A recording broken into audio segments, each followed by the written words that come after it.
Traveling the Vortex.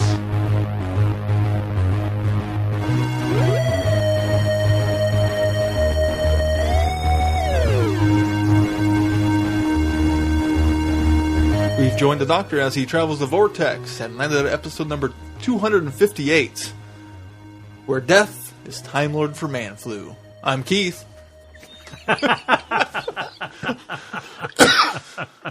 I'm Sean. And I'm Glenn. How are you guys? That was good, Keith. That was really good. It's been a while since I've had a good one like that. Do any of you have man flu? No. Glenn just got over man flu. Yeah. my new regenerative body. It's Christmas time. Woo! It is Christmas It's season. finally here. Now I can celebrate and sing at work and do all that stuff. So, You're happy. Everyone's so shocked that I put up Christmas lights, but it's after Thanksgiving. yeah, but still, you're the one that used to go down and get a tree like the week before Thanksgiving, or the week before Christmas. And No, put up, it was the week. It was always the Sunday after. no, I Thanksgiving. swear one year it was Christmas Eve. Well, there was some years that I didn't have a tree at all, but that's besides the point. What's in the news, Keith? I don't know if you guys saw it. Peter Jackson released a little video. Oh, I saw it all right. What do you guys think of it? It was neat. It was fun. It was cute. I don't understand why so many people automatically said he's directing an episode when nobody said that anywhere. He was poking fun at the idea of everybody. I think they clamoring for him to direct. Well, episode. I think that's the natural inclination to go to, is that you wouldn't go through the bother of making this cute little episode if something wasn't on the horizon. I think even the fact that Capaldi was there, yeah, and he must have gone to Australia or New Zealand or wherever they live, in order to do it, because. So I don't know. It seems to me that it's a little more. I mean, it's clearly trolling, but it's it seems very trolling to me. Well, but that's just it. Moffat doesn't troll. Moffat doesn't usually troll without a cause or a reason. Yeah, and so I think that this is another. Hey, yeah, we may have short up Peter Jackson for an episode next year. So I thought it was surprisingly not a well put together video, considering who the director in question is. Which rather awkward. Yeah, I got the impression his daughter directed it. Well, no offense to her, but it was rather awkward. His acting skills aren't the best either. So, which is funny because he's in everything he does, but he never has any lines. That's true. He kind of Hitchcocks it. Yeah. But have you ever seen the? Well, he was good in Five-ish Doctors. Yeah, he was good in that. Of course, he was playing himself. Do you ever see? Well, he's playing himself here. No, he's playing a send-up of Peter Jackson here. Arguably, he'd be playing a send-up of himself in Five-ish more than this. In Five-ish, I believe that's totally how it went down. What is the movie? The Spielberg directed Tintin. Did you see Tintin? Yes. Yeah. Did you see the special feature where they talked about Peter Jackson's involvement, and then he sent Spielberg this video with him as Captain Haddock? Yeah. And he was amazing in that. That little short, it was like, the guy's got some acting chops, but not here.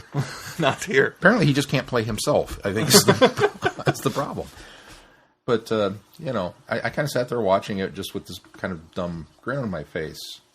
And then Capaldi showed up, and it was like, oh, cool. And then the Dalek chased him out of the house, and I started laughing. And then they left and that's like you said, everybody's going, oh, he's going to direct an episode. It's like, no, in fact, he goes so far as to not sign the contract, leave it on the table, and go watch Walking Dead instead of Doctor Who. So I think we're being trolled, but I think we're being trolled with it's probably coming. I think he would be great for a Christmas special, where it's going to be a little bit longer. He's going to have the time to maybe. That seems more suited to his directing style, in my opinion. As his daughter said, they're concerned about you wanting to truck everybody to New Zealand and spend 9 months versus flying you to Cardiff and spending 8 days. Well, maybe we do it in 6 weeks instead. I don't know. What's the name of the book that's got the extra stories? Is it Silmarillion? Silmarillion. That's what everybody's going crazy about, is the fact that there was a copy of the Silmarillion on the table in front of him, and everybody's going crazy saying, copy. Hey, we think that this is an indicator that they're going to make those movies now. What? You're really grasping now. Despite the fact that the Tolkien estate has said no, absolutely. I mean, he's already borrowed parts of it for what he fleshed out in Lord of the Rings. So it's like I kind of feel like we're done, guys. We're just good. Just let it go. And I love Lord of the Rings. And if they announced they were making another one and Peter Jackson was going to direct it, I'd probably go, yeah, all right, I'm down. But let it go. Moving on, Steven Moffet. Speaking of trolls. Speaking of trolls. He is again a part of the Media Guardian's top 100 most powerful people in UK media. He comes in at number 76 this year. Where was he last year, Keith? Last year he was at 84. Oh. So he's risen 8 spots. He entered the charts What is it? What 2011 as number 92. What is this? What's this list? It's the most powerful people in UK media. UK media. Who's at the top? I'm going to the full list now. Mark Zuckerberg. Of British media? Apparently. Well, Facebook's global, so... Larry Page is number 2. Who's that? He is the co-founder and chief executive of Google. Okay. Tim Cook is number 3. Who's that? It's the chief executive of Apple. Oh. What happened to Jobs? He's Really? dead. Oh, that's sad. When did that happen? A couple of years ago, he died of cancer. Oh. Yeah. You really didn't know that? I really didn't know that. Oh. That's why they made that joke in Death in Heaven. You got iPads in the Apple app. We've got Steve Jobs. Oh. That's a good joke. I didn't get that. Okay. I just assumed they were doing that weird time dilation thing where we didn't know when it was set. So, yeah, no, I genuinely didn't. I'm sorry to be the one to break the news. Wait, is the warranty on my computer still good? Yes. Oh. That's why Tim Cook is in place now. Other notable people in the top 10 include Rupert Murdoch, Taylor Swift. What? Those are the only other people I recognize. The founder and chief executive of Amazon, the director general of BBC. So Spielberg's got to be on this list because he drove to England once, right? I think you have to have had an influence in England. You don't even have to have been there. He made as long Hook. as you have. As long as you have. He made Hook. I don't think he employed an English person. I think as long as you're influencing British media, you don't even have to have been to the UK or done anything British centric. I think it's as long as it's influencing media over a there. YouTuber is on here. So what you're telling me is they put this list together. PewDiePie? Isn't it PewDiePie? Oh, it is PewDiePie. Yeah, okay. They put this. PewDiePie. I actually know who that is. PewDiePie. Oh, I have never heard of this guy. Does he do Minecraft videos? No, he doesn't. Is he part of what's that one you watch? Crazy Minecraft. PewDiePie is the number one. He's like he makes the most money of all YouTubers. He's number one. Why do you know this stuff? There was a list of the top 10 YouTubers on some clickbait site that I went to. I was going to see if any of these YouTubers that my kids watch were on the list. To be honest with you, James Corden is number 50. Oh, he's higher than. Of course, Corden's done. He's been on Broadway. He's got a show in the States. He's on Into the Woods. He's done tons of stuff. So far, Spielberg is not on the list, but Kathleen Kennedy is 58. Ooh, he's in there somewhere. Shonda Rhimes is 62. Who? Shonda Rhimes. Who's that? She's the woman behind Grey's Anatomy, Scandal. I bet J.J. Abrams is on that list. He just completed a rather large movie, I hear, over in Amy Schumer? UK. If not, I'd be on there next year.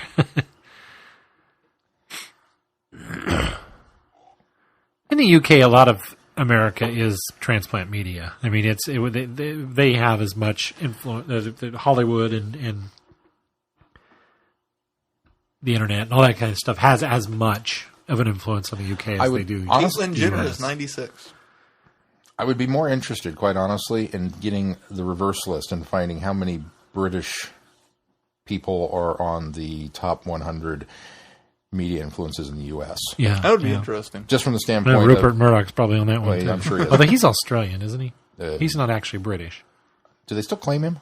I don't think anybody claims it. But. He just owns Australia, doesn't he? I think it's... One last notable person on the list, John Oliver, is 81. He'll go up next year. If you don't know who John Oliver is, he was on Community. He has a show right now. He's the Brit. He does the voice of the BBC America promo on every single DVD. If you watch Doctor Who DVD, he's the one doing the BBC America. He's got a show now that's hugely popular on HBO called Last Week Tonight. Yeah, and he used to be on Daily Show. Yeah, I know that one. Daily Show. Or John Oliver. And he's a Brit. I know that one. Speaking of Moffat, that's what started all this conversation. Were we? We were speaking of Moffat. Speaking of trolls, Gimli was sighted at the mall today. He's recently spoken about his future on the show. Troy's a dwarf. Oh, yeah. I think he'd be offended by that. And that's why Sean is not directing the Lord of the Rings film. Moffat has said, no, the right person has not emerged to take over his role on the show. The exact quote is, "There's an issue and one that I'm actively engaged in, but I can't say much about that. Everything is difficult in Doctor Who, including leaving, and I would never do anything to harm it. I would never leave it in the lurch because it means so much to me. Yes, it's a problem. Let's not pretend it's not a big problem. But there will be a solution." So he is working to find his eventual replacement. He also, in the same article, went on to talk about the next companion. He says, and I quote, "I'm beginning to have an idea of the kind of person, specific ideas, but not a specific actress. New Companion gives us the chance to launch the show again. It began in '63 with the story of Ian and Barbara, and then in 2005 with Rose Tyler. Arguably, it begins again with the story of Amy Pond. You can recruit new viewers when somebody else meets the Doctor. And I think you've got a really cool new idea about how to do that." The key word there is actress. So it sounds like Moffat is at least steering towards another female companion. Which Capaldi approves of, apparently. He has recently said that he thinks a male companion would be a bad idea.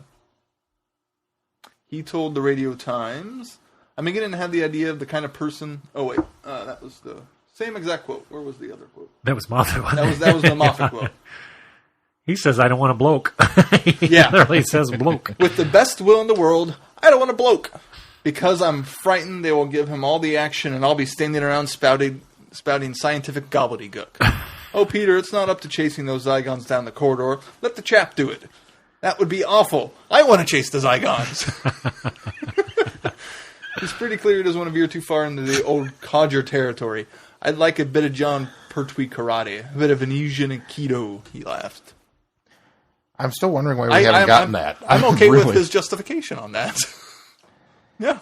Well, we joked earlier that just because he's such a traditionalist that we assumed that was the reason, and I still think that falls into that answer. I like that it's a selfish reason.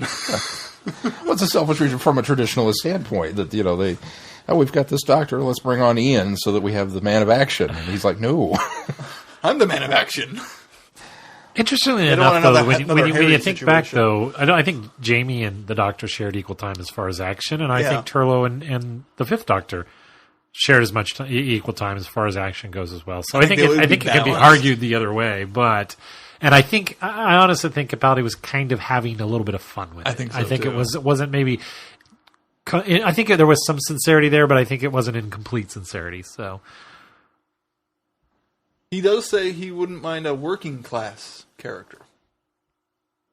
Like Rose. Yep. That's who he cites. He was a particular fan of Billy Piper's Rose, a clear working class voice for the show's revival. Donna was, for the most part, too. So he also says, "I quite like the idea of classic Who, which I must probably identify as John Pertwee or Tom Baker, which is John Pertwee with Katie Manning and Elizabeth Sladen, and Tom with Elizabeth Sladen. I just think that combo is slightly strange. An alien Time Lord with the intelligent, enthusiastic, inquisitive girl is a good combo. I don't know why, but it just seems to work." And, I respect his thoughts on that opinion. I still stand firm in mind that I would like an otherworldly companion. I think so, too. Or somebody at least from not present day. I mean, you want a working class hero, then fine, but can we get him from, the 20s or something other than present day? Yeah, it'd be interesting. We haven't had that sort of idea for a long time, so. Or the future. Yeah. Or the future would be good, too, yeah. Get a Zoe or a Turlo. Or let's bring Jamie back. I think I'm sure Fraser Hines would be more than willing. Moving on, for the PlayStation fans, you may know of a little game called Little Big Planet 3. They recently released a Doctor Who themed costume pack, and there's going to be more coming out later. The first pack includes the 12th Doctor, as well as a Clara Oswald costume, a half-face man, Slovak's Blitzer, and a Dalek costume. Later packs will include the 11th Doctor, Amy, Silence, a Sontaran, and a Weeping Angel. The 10th Doctor set will include Rose Tyler, a Cyberman, an Ood, and a TARDIS costume. I'm not sure how the TARDIS works, but okay. And then there's also going to be a 4th Doctor costume set, which includes Sarah Jane, Davros, a Naimon, and a canine costume. If you haven't seen this game, they're really cute little Sackboy characters, and the costumes are all very cute too. Kind of cool to see the show representing in other platforms. Any excuse for more of that? Yes. And our last bit of news is about a book that's coming out. Yeah, this news apparently slipped through the cracks a while back, thanks to the folks over at Kester Boris for turning me onto it. There's an upcoming BBC book with Maisie Williams' character that's going to come out next week. Surprise! Surprise! Add it to your Christmas list. Add it to the schedule, Sean. The actual article reads, it's been rumored for ages that Maisie Williams would play the Ronnie or Susan or Jenny or River or Clara or someone close to the Doctor. But a book to be released this December has revealed exactly who Williams will play in The Girl Who Died / The Woman Who Lived. We're a little behind on this news. Wow. As well as far too many spoilery details, and why we will confirm the character's name here, we won't include the specific blurb. Now I want to know the blurb. Legends of a Shielder will tell the story of what happens to her character between the two episodes, told through journal entries. The blurb is surprisingly revealing, so we won't link to it here. But nonetheless, it's not hard to find, for instance, on Booktopia, if you're really interested. What's it called again? Legends of a Shielder. Which is ASHILDR for those of us that have problems with that.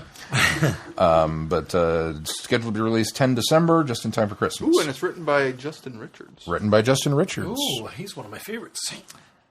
Wait, and James... Oh, more than one person. Oh, they all took turns with the stories. Huh? Justin Richards, James Goss, Ginny T. Colgan, and David Llewellyn. Ooh, I like David Llewellyn, too. I'll tell you, I read the synopsis. that's the best way to do that, because you could do that in anthology form because of the fact that it's journal entries. So. Neat. You could read the blurb now because we know the character. No, we don't want to spoil it. I would, but it's kind of long. Oh, no, then don't. You can go look it up, listener. I'm going to bookmark this and You're going to go back and read it up. We'll get the Cliff Notes version next week. I'm going to add it to my wish list. Hold on. There we go. Okay. Shall we move on to feedback then? First up in feedback. I like how you guys still pause. Like there might be a song in there. I was pausing in case there was any legacy tip that I wasn't aware of. Oh yeah, we normally do that before feedback, don't we? But there's no tip. So, first up in feedback is Chrissy. Chrissy writes, penultimate roundup. Dear Vortex boys, I feel like I've abandoned you this season. Every week I say I am totally going to send in feedback. Then every week something happens and feedback falls through the cracks. Between work and wedding planning and the holidays and moving apartments, my life has not let me stop and have a few minutes to myself. It's Thursday night, and I've just barely caught up with your last couple of podcasts. And I basically just said, screw it. I'm writing to them now. So here are some of my condensed thoughts on Series 9, minus the finale. Hopefully that feedback will be forthcoming, but I make no promises. The Zygon 2-parter. Probably my favorite of the season. Loved all the unit stuff. Loved Osgood. Loved Zygon Clara. Loved the doctor's speech at the end. I even ended up writing about it for my day job as an online political commentator, if you can believe it. Solid story, great nods to the past, all around awesome. Sleep No More. I cannot get past the idea that eye boogers are supposed to be scary. That's all so-called sleep dust really is. Dried up eye snot. That's pretty much colored my entire perception of the episode, and I just couldn't take it seriously. The found footage gimmick didn't help much. In fact, it didn't feel like they used it consistently. I wish that Mark Gatiss had been able to do more with the world building that he had said he had done for this story, but it had to be cut out for time. I mean, if this was meant to be a two-parter, freaking let it be a two-parter. Alas, it was not to be. Kind of the turkey of the season. Face the Raven. This is Clara's episode all the way, no question. And very fitting that's the case. Everything she did in this episode is in keeping with the character we've known since Asylum of the Daleks. She's brave and a bit reckless. She cares about other people. She wants to emulate the Doctor. There's no other way that she could have gone out, honestly. Clara's not the kind of person who would just be, well, I'm sick of traveling, so I'm just gonna quit. And I like that they brought Riggsy back. He was an enjoyable character in Flatline, and it was nice to see how his life turned around after that. I'm still not a fan of Shielder with immortality. I still don't think she's earned my sympathy. But that's kind of okay in this story because she's supposed to be a smug, unlikable person whose idiotic actions gets Clara killed. And the Doctor's speech at the end. Holy cow, give Peter Capaldi all the awards, and throw some shiny hardware in Jenna Coleman's way while you're at it. If that had been the ending of the season, I would have considered myself happily entertained. But then comes the next episode. Heaven Sent. Ditto. Everything you guys said about this. I even watched it twice. It held up the second time beautifully. Probably even better since I knew what was coming. The anticipation did not diminish my enjoyment of the story. If anything, it helped me enjoy it even more. This is Steven Moffet at his very best. I would definitely put this at the level of Caves of Adrazzani in terms of best Doctor Who story. Even if Hellbent turns out to be an absolute stinker, that still won't ruin this one. It could very well stand up on its own, despite the connections for the episode before and after the episode after. Anyway, those are my thoughts. I hope I will have more Saturday night after I've seen the finale, if I'm not too dead tired from moving that day, that is. You guys are awesome. Thanks for all you do for your faithful listeners. We probably don't say it enough, but we appreciate the podcast a lot and the community that's built up around you guys. I hope that life will calm down enough for me to be a full participant again, but I still download and listen every week, so I don't think I've forgotten about you boys. Have a great week and take care. Chrissy. Aw, thank you, Chrissy. And she did get feedback sent in for the finale. So, Chrissy's next bit of feedback, she says, American diners in space! Dear Vortex boys, woohoo! I'm getting feedback in on time, I think. Go me! Hellbent. This was a fantastic episode. The Doctor basically ends up taking his revenge on the Time Lords anyway, though not in the way Clara warned him against. So it's totally okay. It follows on the events of Heaven Sent, but without heavily connecting to that episode, so it can still stand pretty much on its own. I like having a new episode that revolves around an adventure on Gallifrey because it's been a long time since we've had one of those, and it's pretty darn wonderful. I loved seeing the classic TARDIS interior. A production team clearly took the effort to make it look like the TARDIS interiors of the 1960s, but in HD color and the whole thing had me so happy. This episode was a perfect blending of classic Who and new updated Who. I'm still not thrilled about the way Ashilda's character has gone this season, but that's something I'm just going to have to deal with. She probably won't return since she and not dead Clara are off having adventures in a TARDIS stuck to look like an American dieter. And how is that going to work when they land on other planets? At least a police box is fairly easy to hide away in some out-of-the-way corner, but a great big diner? I can appreciate the idea that there is one companion that the Doctor forgets, just like he made Donna forget him, and how Jamie and Zoe had to forget him too. It's an interesting change that, now that Steven Moffat's done it, I'm surprised it's never been done before. The whole hybrid plotline. I kept forgetting it was there. I guess I thought there was more interesting things to be concerned with, which is probably not a good thing since I was supposed to be the overarching story this season. But there was enough exciting stuff going on elsewhere that I'm okay with it. Which brings me to my thoughts on Series 9 as a whole. I enjoyed it for the most part. There are always going to be some things that I like better than others. Isn't that true of every season of Doctor Who? But this season had some top quality stuff going on. I like that we didn't have a new Doctor or a new companion, and this could just be a regular season of Doctor Who without an extraordinary amount of hype surrounding it. Yes, there was the whole thing with Clara leaving, and Moffat did some creative things with that, but this was by large a fairly standard season, and I liked having that this year. Just let the storytelling happen without all the extra outside stuff affecting it too much. Now, because this is Doctor Who and fans of the rank things, I do have a ranking for these episodes, and I'm fully prepared to have someone else carp at me for that I'm wrong for reason X, Y, or Z. But you're welcome to make your own rankings. Two-parters ranked together unless otherwise noted. 1. Heaven Sent. This episode had better be discussed in the same sentence as Blink and the Caves of Adrazani in the future, or I will hit somebody. Absolutely best episode of the season, if not the entire 52-year history of the show. Clever and surprising, while also being a story you can rewatch and still get something out of. 2. The Zygon Invasion, the Zygon Inversion. The classic villains with a new twist, coupled with nods to classic series while still being a very new Who story. Add the Doctor's amazing speech at the end, and you get an instant classic. 3. Face the Raven. Hits all the emotional points and serves as a fitting send-off for a companion that more than deserves it. 4. A tie. Hellbent and the Magician's Apprentice / Witch's Familiar. Couldn't put one of these above the other, but I like them both equally for different reasons.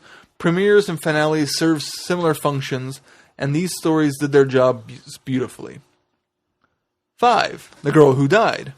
I enjoyed this one when I first saw it. It's a fun, rompy type story. It harkens back to Fires of Pompeii, which is a favorite of mine, and we'd be promised that we would be referencing it. It would be referenced at some point in Capaldi's run as a Doctor. Here, Ashilda is a likable, smart, sweet, tenacious character, and there's a heartwarming ending. Too bad it was summarily ruined by what came later. That's hardly this episode's fault. 6. Under the Lake Before the Flood. Fun and entertaining at the time, but somewhat forgettable. That's certainly no crime. 7. The Woman Who Lived. This story took a heretofore enjoyable story and turned her into a enjoyable character and turned her into a whiny, unlikable, smug, bratty, childish person. With too much inane navel-gazing, the monster is boring, the villagers are stupid, and I don't really care what happens. The only reason it's not at the bottom of the list is because this next episode exists. 8. Sleep No More. Eye burgers are scary monsters, and they use the found footage gimmick. Nope. Not taking this one seriously. At least it wasn't as ridiculous as The Moon is an Egg. Nothing is ever going to top that one in terms of sheer stupidity. Those are my thoughts on the finale and Series 9 in general. Overall, it's been a great season. I'm looking forward to sheer fun of the Christmas special, or at least the trailer for it looks fun. It'll be cool to see River Song with a 12th Doctor. That's for sure. Take care, boys. Chrissy. Thank you, Chrissy. Thank you, Chrissy. As a personal note, congratulations on your new apartment. I hope you're forwarding your mail. I know she got her book just before she moved. Because certain other things have gone out and went to the address I was provided with. And, of course, not your fault that you moved and that I took so long to get it I hope up. it's her fault she moved. Well, in the time frame in which she did. Yeah, okay. I had a year. I mean, if she got kicked out, then That could be her fault. Well, that could be her fault too, I suppose. But just real briefly, because Whovians do love to rank things, I thought about bringing this up when we were doing the news and decided not to because it's not really our thing. But for those of you that are interested, I saw IO9 just recently compiled another. Oh, they've updated their list. I don't think it included anything from this season, though. Oh, Which I I thought figure was that's why it came out today or Saturday. That's what I would have thought, but I didn't see anything on there. But interestingly enough, Caves of Adrazani tops the list on that one, and Day of the Doctor was not in the top 10. oh, interesting. Which I thought was kind of a surprising. The newness is wore off. Yeah, apparently. I'm pretty sure Blink was still up there in the top 5, but anyway, if you're interested, you can go seek that out. We're not going to deal with it because it's not really our thing, but it is there. And as far as your listing goes, you're pretty dead on with what I would do, except for a couple. I think I'd probably put Magician's Apprentice a little higher than Hellbent, definitely higher than Face the Raven. But other than that, and I don't know that I'd put Sleep No More at the bottom. I think I'd put Sleep No More at the bottom. Oh, it's definitely the bottom. Yeah, probably. It's the only one that I think of the season that is like, oh yeah, that wasn't very good. I'm still so in love with the concept though but anyway. Well, I think you're probably struggling with whether to put The Woman Who Died or The Woman Who Lived on the bottom. Yeah, because I really came like down that on one. that one. So I really didn't like that one, but other than that, I agree with you. So, and thank you for getting feedback in. Congratulations on all the chaos in your life. Yeah. Sounds like good chaos. Up next in feedback is Holly. Holly writes, "Is it Christmas yet? Hey guys, wow. These last 3 episodes of Doctor Who have been amazing and didn't disappoint at all. All the nods to past Doctor Who episodes were great. The Time Lords are still being old meanies. And I think we can add the Sisterhood of Karn to that category as well. I was actually starting to like Ohelia until her comment about the Doctor always running away. Why do I get a feeling that this will probably still be a thing when Series 10 rolls around? I think we still get mentions of Clara along the way. I'm also hoping that we'll get a big Finnish spin-off of the adventures of Shielder and Clara. A girl can dream, can't she? I like the Doctor's new sonic screwdriver, and the next time trailer for the Christmas special looks like we're going to be in for quite the ride. I'll wrap it up here. Looking forward to hearing everyone's thoughts on this episode. Holly from Wisconsin." we'll have to remember to talk about the next time on. So Yeah. And our last bit of feedback comes from Ben. And Ben writes, "Hey guys, I have a little bit of feedback here for you. First, I received Beast of Fang Rock. I've already gotten a third of the way through. Already it's a dun dun dun. Thank you so much for sending it to me. I've expressed my appreciation to the author and publisher both. It really is good work. I can't wait to finish it. Moving on to Hellbent. I have mixed emotions regarding this episode. On the whole, I really enjoyed it. The sonic screwdriver returned, not terribly sure how I feel about the design. The Sisters of Karn paid us a visit once again. A Shielder, pardon my spelling, also paid us a visit. All of these things pleased me as it were. On to the bits I'm not sure about or flat out disliked. There was the hybrid issue once again. It seems as though all fan theories were discussed in the episode without a real answer. Unless I'm too thick to have noticed it, which is very possible. A resolution that would have been nice if they're going to continue to bring it up. The conclusion, though, wow. Where do I even begin? I was good with Clara being in this right up until then. She was helpful, useful to the story, but she had to go back to the moment of her death. Forget the storyline being that the universe must have her death or it will unravel. How about we get an actual proper death? To have Clara out there with a TARDIS means she never has to return to the moment of her death. Ever. So she will never really die, unless she wants to. That doesn't seem likely. She, along with a Shielder / me, look like they're enjoying the TARDIS a little too much. For me, at least, that cheapens things quite a bit. Add into it, the new TARDIS also has a non-functional chameleon circuit. Chalk that up to their inexperience, I suppose, but it seemed lame. Overall, though, I really did enjoy the episode and look forward to everyone's thoughts on it. I'm always curious to hear how far off my assessment is. Take care. Thank you, Ben. Thanks, Ben. I don't know about you guys, but his assessment's not too far off. Let's move on to our review. Hell bent.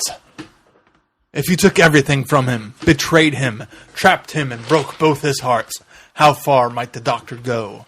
Returning to Gallifrey, the Doctor faces the Time Lords in a struggle that will take him to the end of time itself. Who is the hybrid, and what is the Doctor's confession? Did we get that? Well, those last two questions... That sounds like a different synopsis from the episode I watched. Dun, dun, dun. I think that's a good dun, dun, dun. Yeah, that's probably pretty accurate. Keith, I'm going to start with you this week. It started off really strong.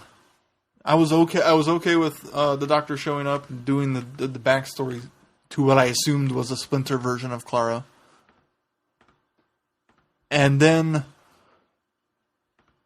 what I really liked about it was the stuff on Gallifrey, the stuff with the Time Lords and him standing up to them, sending Rassilon off. But then I feel like even after that, once he gets Clara out, that whole plot line is just dropped for Clara. Yeah. That's my biggest problem with the story. And while that's okay, if we would have resolved the Gallifrey plot line and then moved on to the Clara plot line, it would have been one thing. Right. But because we drop it and don't resolve it, I feel like what they set up, they didn't follow through with. Let me jump in here real quick because I think there's a reason for that because I felt the exact same way. I'm sure we're probably going to revisit it. I think it's a I think he's setting up a Wrath of Rassilon plot line for, or at least a story coming up in a season or so. Damn well better be. Yeah, I think that's. I think I was even okay with them sending Rassilon off in the High Council, and they think the Doctor's going to now just be president of Gallifrey, and he run off. That is totally an MO. I would have that. Yes, the best way for him to leave Gallifrey is to him running away. I wanted that, but and setting up the Rassilon plotline, I'm okay with. It's the hybrid, that storyline that continues where they're questioning him and trying to figure out the hybrid, and then don't really resolve any of that either. Is my bigger problem. I don't know if that's part of the Rassilon, Wrath of Rassilon. We'll get to the hybrid thing. I think is in our discussions here pretty soon. But I seem to be the only one with my own. I don't know whether it's right, but I have my own answer to the hybrid question. So.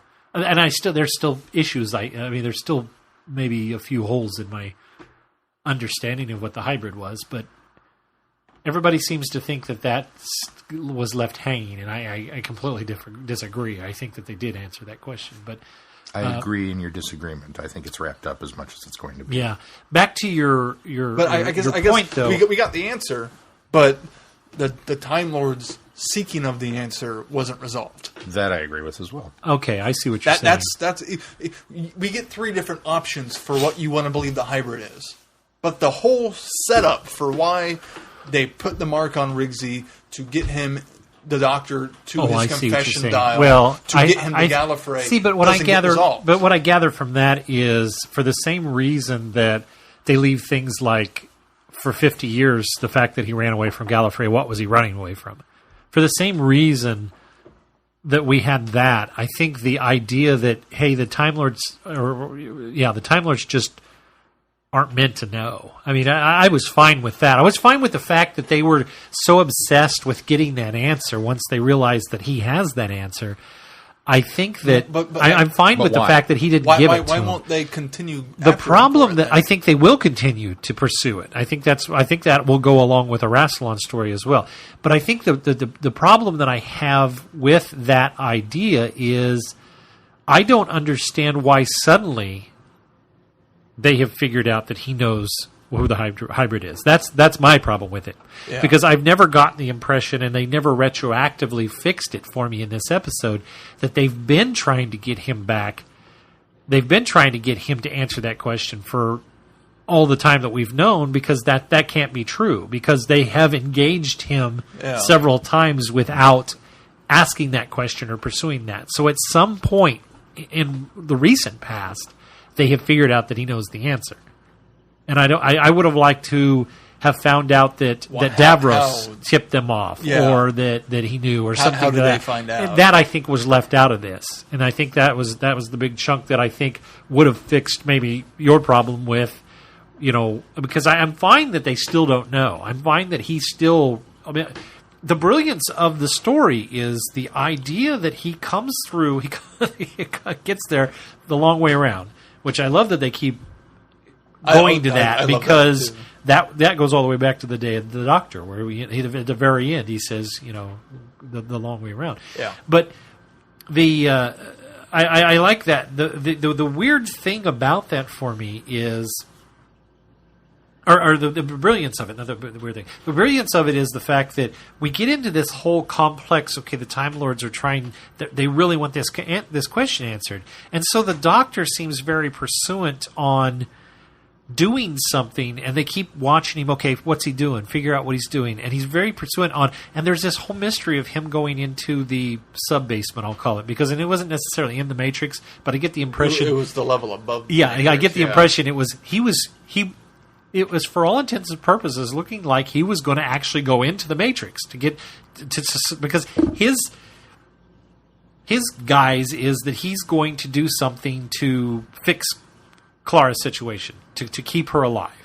And so this whole time you have this, okay, where's he going? And you're doing alongside the Time Lords of what's he doing? Where's he?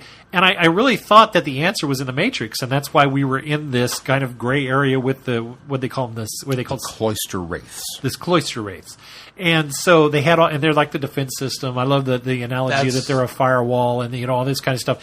And he's going in, and then he finds this thing on the ground, which you think, okay, this must be the interface. This is where he's going in. And then it's wonderful, because then suddenly he and Clara have a conversation that we don't hear. And then she comes over and she goes to the Time Lords and starts talking to him, and I'm thinking, what's going on? Only to find out he had no intention of going to the Matrix at all. He was looking for the same air shaft that he went in the first time, that he went in and stole the TARDIS and took his whole ploy was to go in there and steal another TARDIS. It had nothing to do with anything anybody thought. And I thought that was brilliant, because for me it was a bit of fan service, but it brought it all the way back to, this is what I can see now. The first Doctor going in, finding that shaft, because he tells a story about this Time Lord, and you find out it was actually him. That this is where William Hartnell's Doctor went down through the shaft, took the TARDIS with Susan and ran. And I thought we got to see that in a way recreated. Now, and we saw that already too. Well, we saw the result of him going into the TARDIS. Yeah. We didn't see how he got into the room where the TARDIS were. He snuck in this way, and that was basically how he got there. So I loved that. I thought it was a bit of brilliance. Yeah, I like that bit too. The comment that he makes during that story about the guy who got in here and ran off with the president's wife. Well, actually, it was his daughter. Yeah. President's daughter. So are we to assume that Susan is the president's daughter? Which, does that mean that the president at the time might have been the Doctor's son? I kind of gathered that from it as well. I don't think it was a subversive way to say that Susan wasn't exactly his granddaughter. I think it was a subversive way of saying that the president, the Lord President at the time, might have been the Doctor's son. I didn't think of that. I thought that was kind of clever. I didn't think of it either. I thought they were just maybe trying to throw a smoke screen up about the whole... Is Susan biologically related to him or not? My first thought was, I wonder if that means the president is the doctor's son, or was the doctor's son at the time. I presume it was a different president. It was clearly post Rassilon, but it was pre Barusa. Who was the one in Deadly Assassin that was president at the time? I can't remember. The one that was some guy. You know what I'm assassinated? talking about, yeah. Yeah, some guy. I think his name was President some guy.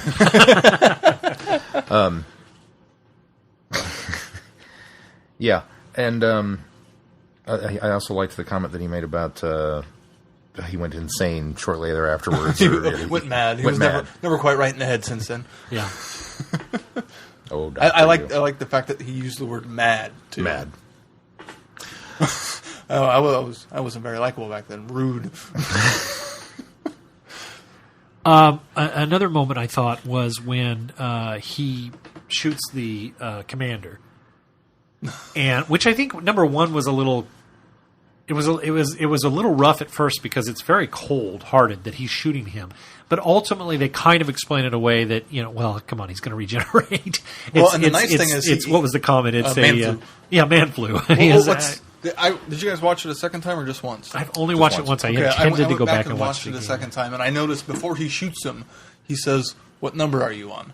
And he says 10, so he knows that he's not killing him. Yes, which makes it work a little bit. Yeah, better. it makes it work a lot better for me because he knows that he's not really killing this dude. It's just a regeneration, and obviously they can grant new ones too. So and it doesn't work for me.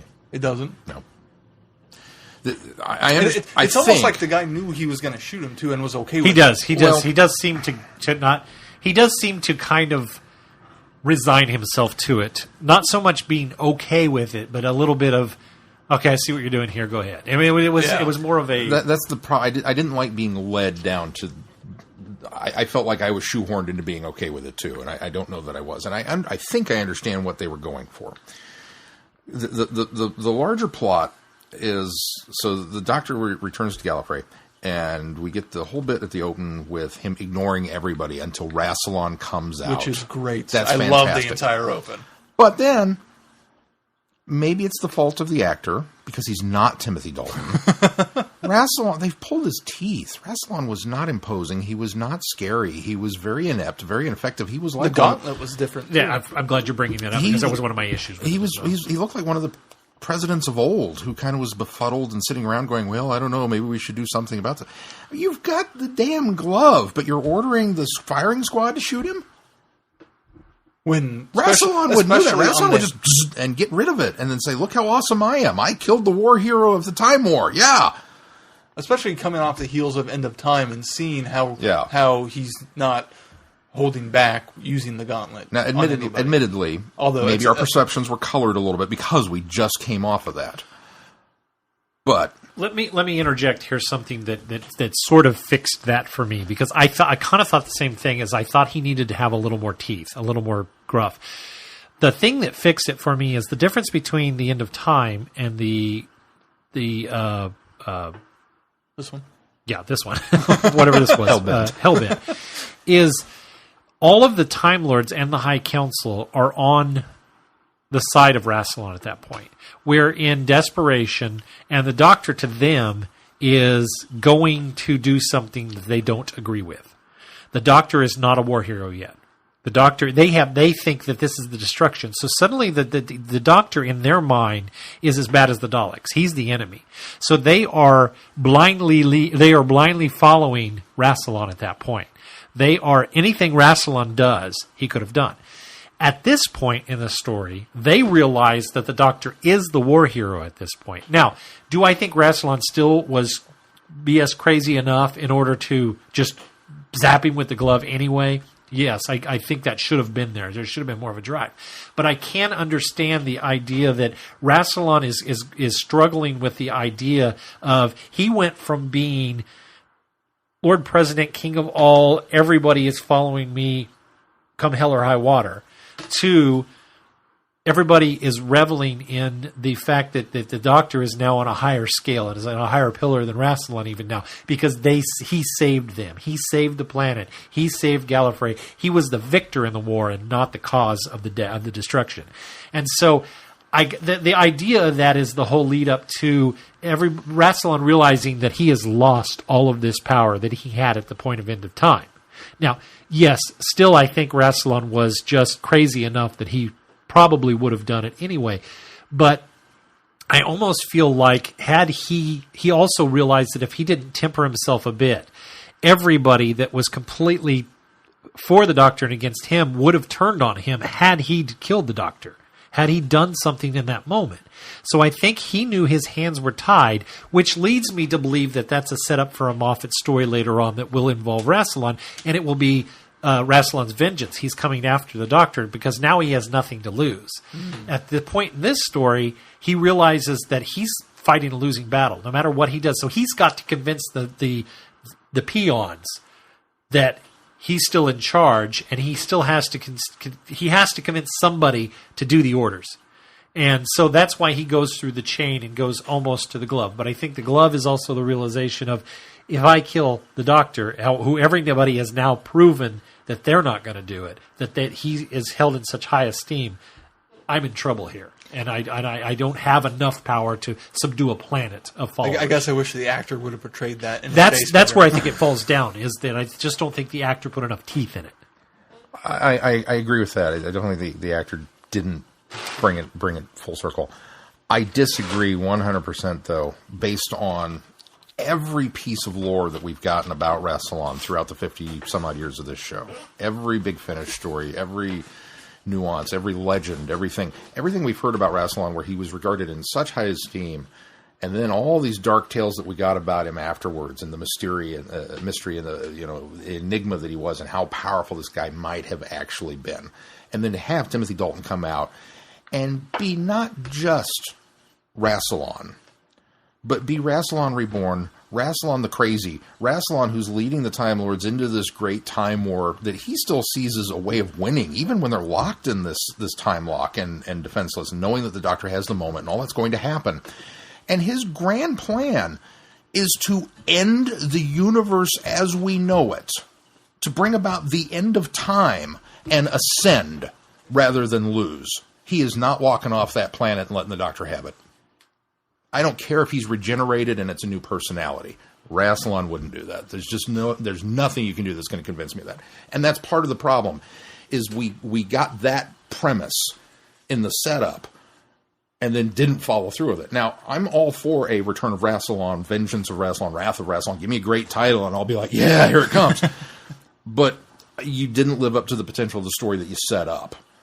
And that was just such a immediate, right at the beginning, we're not going to go there. You're not going to give that to me, at least not yet. Had the General done something to disarm Rassilon before it was finally down just him and he was I would agree that would have made it work better. Yeah. But something was needed. There had to be a moment. I don't have a problem with Rassilon leaving the planet in the way that he did in order to set up that greater story. I think it has potential, though, to give Rassilon more motive for a further story. But I think the way that it was constructed... Plenty of motive. Huh? I think either way, had they added the extra stuff to give us why he's not willing to pull the trigger now... I think they did. To me, they did give that to me. To me, they did, because they conveyed that through the fact that he went through step after step after step, trying to get somebody to do his dirty work for him, and realizing when he was going to have to do the dirty work, it was in a catch-22. He wanted to do it, but he realized that I think in his mind he felt like, I'm going to retreat. And I'm going to regather, and I'm going to figure out a way to take the Doctor out so that, there's no repercussion for me, or there's a benefit to me. And I think that's what that is meant. Now, again, I think that the actor did not put enough oomph in it, but to me, that's what I got. That's what I got.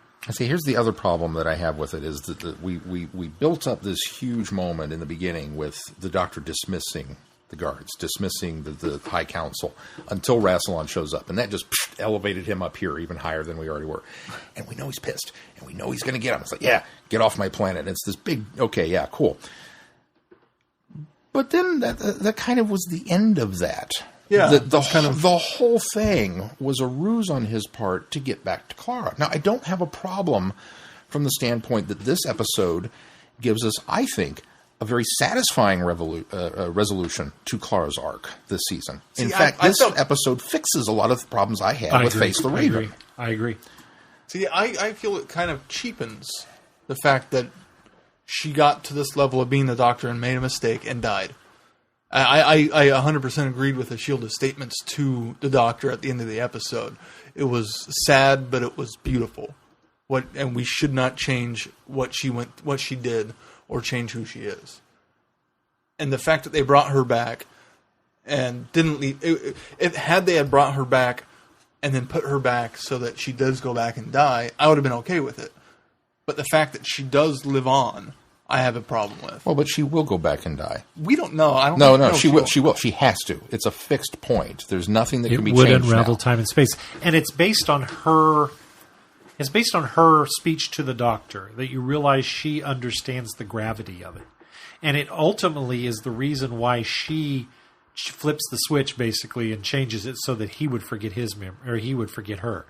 And I think ultimately because of what she said to him, she knows that it's in her hands. Now, that being said, it's the wiggle room problem. It was the wiggle room factor of it did kind of set a little wrong with me. Had she done all because that, okay, let's go to Gallifrey. Yeah, see, I'm on the fence of that, though, because on the one hand, I sort of kind of think it would have been nobler for her to go on back to her death. On the other hand, I liked the idea of Moffat giving the people that, and giving Clara, the people like me that liked Clara, because there's not a lot of people out there I'm finding, the people like me that liked Clara, it gives it a little bit of she's got an opportunity here now to have more adventures. That's what I felt like she was, by the time she really seemed to be enjoying, and even though we all agree that she was getting a little in over her head, when she was finally getting to the point where she could kind of enjoy herself, she was kind of cheated that opportunity because of the fact that the death came so soon for me. And so I like the idea. Like I said, I'm on the fence because it would have been nobler for her to just go on back and do it. But it's kind of nice that we do get Clara gets a little bit of wiggle room, and because I liked Ashilda this whole time and had never had a problem with her. I never had a problem with her either. I thought it was wonderful that, hey, let them go off and have. I don't want to see it. I don't want to see it. If they do some books, okay, maybe fine, but I don't want to see it on television, and I really don't want to see them come back either. I don't want this to be an opportunity to bring Clara back unless you do it really clever. So. Two characters I love get an opportunity to go off and have some fun before she goes to her death. I'm fine with that. I think that was good. I think that was fun. I just feel that her character got to such a point where she was a little over her head. Now she's way in over her head. She doesn't have the safety net of the Doctor. And now she's off out there with the TARDIS doing who knows what. And knowing her character and how addicted and how much fun she was having with the traveling, I don't think she will ever go back. I think I think she will go back. I think Sean's right. But here's the problem. The only problem I have with them often having adventures is what happens if something happens to her in the meantime. If she dies having these adventures, does that suddenly unravel? That would fix the problem. No, but I think I get the impression she has to die in that moment. She can't die because she's between heartbeats, as they pointed out. I don't think it makes her immortal. It just makes her an anomaly. Yeah, and so if something happens to her while she's apart in the meantime. So if something happens to her while she's been extracted, and that moment can't happen in time that's in the next heartbeat, that's the problem I have, is that is reckless. That's dangerous. But here's the deal. In a way, it's a fairy tale moment, though, and I think that's what I like. That's what he was going that's for. What Moffat goes just for. Doesn't. It just doesn't work for me. It enables you to have the best of both worlds. You get to have your cake and eat it too. Yeah. Because for those people who are ready for Clara to die and be done with because of her reckless behavior, you've got that. It's going to happen. There's not, even the Time Lords have said there's nothing we can do. We've removed her from this, but she's living in between heartbeats. That means, now here's the wiggle room is how much time can pass with her in the TARDIS before she has to return to that heartbeat, and does that, just like the Doctor, 4-point-some billion years in the thing, is that really relative to the rest of the universe or not? She's kind of in that same moment. And so it's going to happen. She's going to die. But we also now get the completion of her evolution into the Doctor. Yeah, that she has now. That is true. Exactly. She's got a full-fledged TARDIS of her own. She's got a companion. A companion, and she can go off and do things. And for those of us that wanted to shield her as a companion, well, we got that too. We got it too. That's a good point. So we kind of got everything wrapped up in a nice little bow when it came to Clara, and I was fine with that. I really think I would have been more that okay aspect with of it. her reaching the ascension of the Doctor had they actually fixed her death being a fixed point. Had that not been the problem, if we pulled her out and it's not going to end the universe for her to go off and travel, it'd be okay. Well, but then if it wasn't going to end the universe and she could go off and travel with the Doctor. But if he lost his memory of her, if that was still going to happen. Right, but see, that's just it. It still has to be she's got to go back, and he's got to and not he be would able to never deal with let it. her. That's the point. Well, that's why he has to forget. But I got the impression that the memory was also... Well, he was going to use the memory on her more so that they couldn't... The Time Lords couldn't track him down. Right. Yeah. And that was the only reason. Because he was going to leave her in some random... The problem is the problem is the Doctor's way she's going to continue to live. So the moment is... the time unravels because of that. Because and she realizes the Doctor would never let her go. So the fix to that is erase his memory because she now is going to go back. There's no one there to stop her. He can't stop her because he has no memory. So you fixed the unraveling of time because she will eventually get to that point where she goes there. I guess I'm just not convinced that she will. In infinites. But that's what I'm saying though, is in infinite she's going there. The only clause that I have a problem with is if something happens during the meantime. But if the Doctor if the memory had not been erased, yeah, I had a big problem with that too. The time would have unraveled because he would have always continued to, even if she doesn't remember it, and even if it was hiding her from the Time Lords, the timeline is damaged at that point. Oh yeah. So this had to happen the way that it happened. Now, I agree with you. I'm fine with it happening. I don't want to see it. I don't want him to come back. I don't want to. Maybe a book, maybe a limited Big Finish audio series, 3 adventures, and then we're done. Okay. That's it. Maybe a miniseries. No, I don't. I don't. I literally. I want to enjoy my happy ending with Clara, and leave it be. That's really what I want out of this, and I hope that they're smart enough to leave it be. They're not, and here's why: because of River. Yeah, because River should have been in that computer on the library, and that should have been finite. She should not have been able to visit the Doctor in Name of the Doctor. That should not have been able to happen, and that's why. That's my problem. Is Clara and Ashildr could still come back because of what they did there. But anyway, sorry. But anyway, now here's a bake your noodle idea. Knowing Clara the way the Doctor does, and knowing that she thinks she's as clever as he is, which she isn't, did he actually set the memory wipe machine for her to then reverse the polarity to work on him? Or did he go into it knowing that he was going to wipe his memory and played it off? When are you talking? Like early on when he got the thing? When he did get it initially, Yeah. Is he the one that reversed the polarity and not really her? That she reversed it back, and he set it up in such a way that knowing that she was going to change it and it was going to hit him anyway.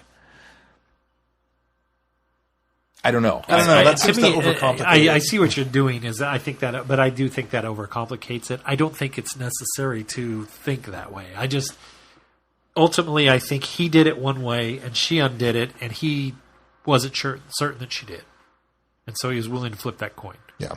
And that's the flipping the coin. Really, what it does too is it justifies that Clara did. Clara, to me, it justifies that.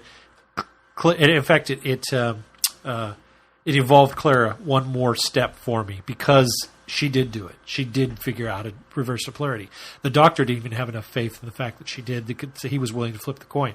I think if he had any faith in the fact that she could do it, he wouldn't have taken the chance. Yeah. But he had little faith in the fact that she could do it, so he decided to take the chance. And so I think ultimately my satisfaction is the fact that, she did reverse the polarity. I'm fine with that too. One of the things I like about the erasing the memory thing is that it didn't go down the way that we thought it was going to. It didn't. Totally. As soon as I can't remember at what point, but it was before they actually revealed. I thought to myself, "Oh, they're gonna pull a Donna." They're gonna pull a Donna. Yeah. I love turning that on its head and making it. I agree with that. And revealing that much later. That was really cool. Well, and it made it such a beautiful moment too, that because Clara, not just as a companion, not just as a best friend, but as the impossible girl, the woman the Doctor literally owes his life to over and over and over and over and over again throughout his regenerations, because of how that was set up with her saving him from the Great Intelligence. Being able to take that aspect of it away and not, I mean, that's a debt you can't possibly repay. Exactly. You know, and so the memory wipe helps. So getting, and now, unfortunately, it's kind of another Moffat reset button, but you know, I'm okay with it. I like the fact that I think it was Christy pointed out that it's the first time that's been used. We've had it the reverse in that way. We've had it a couple of times before, and this is the first time we flipped it on its head. And it's nice in that way that because the Doctor is who he is. I mean, if he was tenacious enough to go 4 billion years the long way around, he has to forget her. Yeah, because if he remembers her, he's going to, he's going to. Again. The interesting thing that I found about that is, and Holly sort of pointed this out as well, which, by the way, she's not liked last week's or this week's episode, but that's from just a layman point of view. What she pointed out, though, was that it was interesting that it wasn't a complete memory wipe. It wasn't like Donna, who remembers nothing about the adventures. Yeah. The Doctor, in some weird way, has the the memory of the adventures. He just doesn't remember Clara. It's like Holly pointed out. She says, "You ever had that dream where you remember everything that's happening in the dream? You're aware of everything that's happening in the dream, but the person you're having the dream with or about, you couldn't tell who they were or what or even see their face." And I get the impression that's probably what the Doctor's gone through. And ultimately, in order to make him forget not the adventures, because he'll remember things that he could clearly not make a mistake later in the future, because you have to learn from your mistakes. You learn from your experiences. But it severs the connection of the necessity to keep her alive, because he doesn't remember anything about the person. So he doesn't remember why he would have that motive to keep her alive either. So I thought that was very, very cleverly done. Yeah. I thought so too. Like I said, as far as the Clara ending, now I really the top marks, because it fixed a lot of what I had problems with Face the Raven. Yeah, me too. By setting up that moment, and then I kind of felt funny about having her in, but not really in last week's episode. Oh, yeah. But then to actually get her back this week was almost jarring until they. Who said that? You definitely called it. But it was, like I said, just the way that it was resolved and the way that we went about doing it, and it made everything work for me, and that's the nice little bow. I just wish that we hadn't had to do it at the expense of the Gallifrey arc. Yeah. Because everything that happened on Gallifrey, from Rassilon on down, just felt like it was there to service the Clara plot. Well, it was. And it was. It was. Including to its detriment. Which is I took the long way around to get here. His killing of the general. When he pulls the gun, I really genuinely feel, especially after last week, he's boiling furious.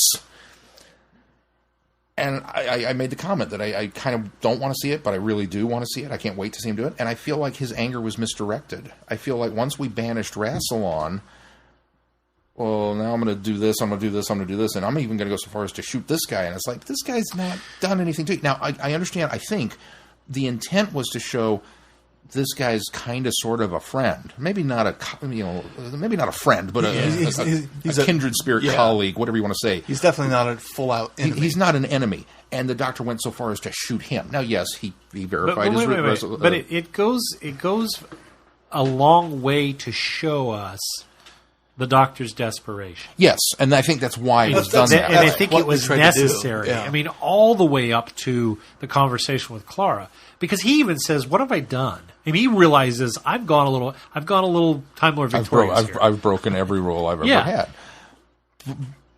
But I don't, like I said, it seemed very cold and very callous and not and misplaced. I feel like he lashed out at the wrong person. If he had shot Rassilon that way in order to get her out, I'd have been fine with it because Rassilon deserved it. But I think that the intent was, this is how far he's willing to go. He's going to shoot this guy who's not such a bad guy.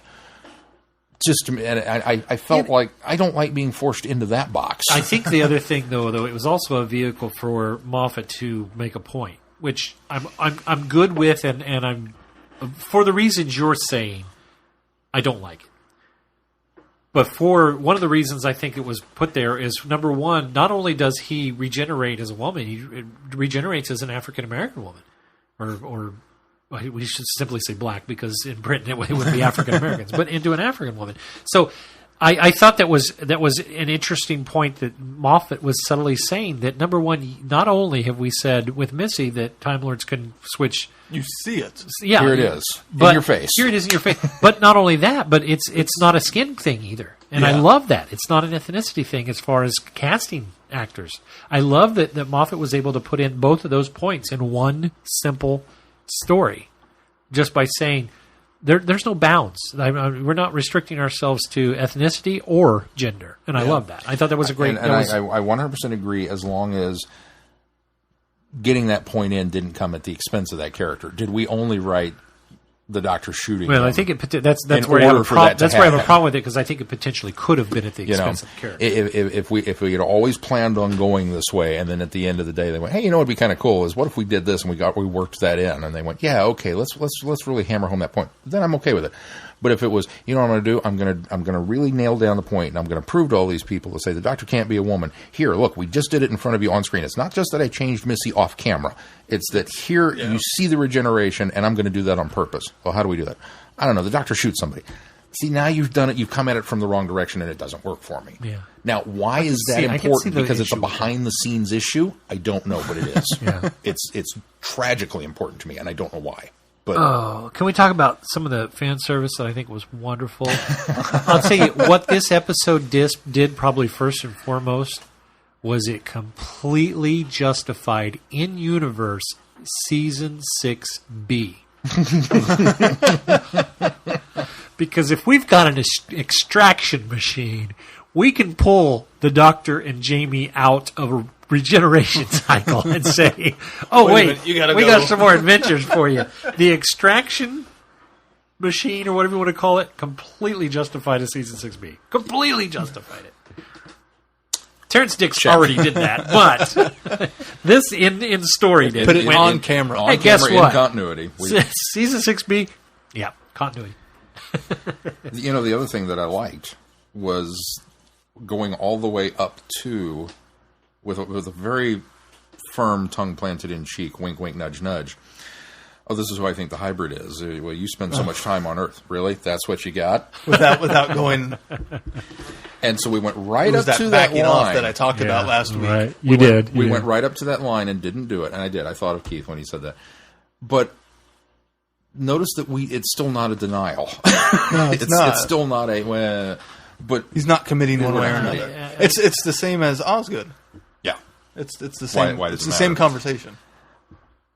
Before we get there, because I did the hybrid thing, I think. I don't know that I've got it. The hybrid. The other thing that I absolutely loved is we went back and we stole Type 40, and the interior was the first Doctor's interior. It was the same kind of... That was my absolute favorite part of the whole show.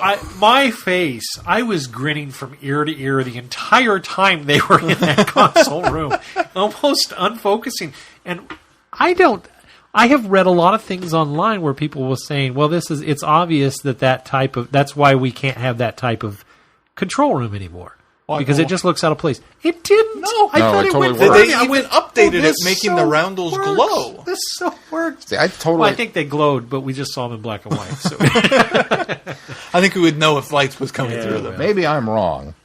When they talked about, good on the production team, I kind of feel like they just went down and shot at the Doctor of the Experience. They changed the console back to white instead of the sea green. The sea green one, yeah. That's kind of what I thought. I was like, oh, look, they went on location. Well, what it tells me also, though, is that the third Doctor must have slightly tweaked the desktop because his control console was that seafoam green. Yeah. For a little while. Yeah. No, and just, I agree. That was great fan service. And it again, I was kind of sad that the Doctor didn't actually get to keep that TARDIS.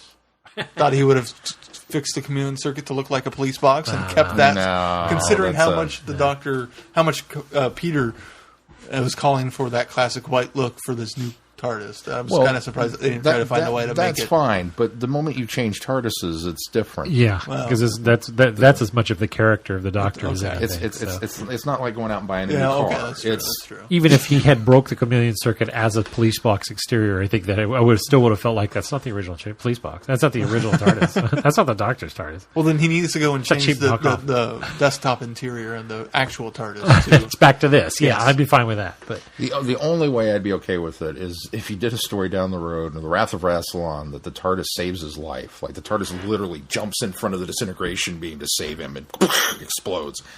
And he defeats Rassilon. And then he gets another TARDIS.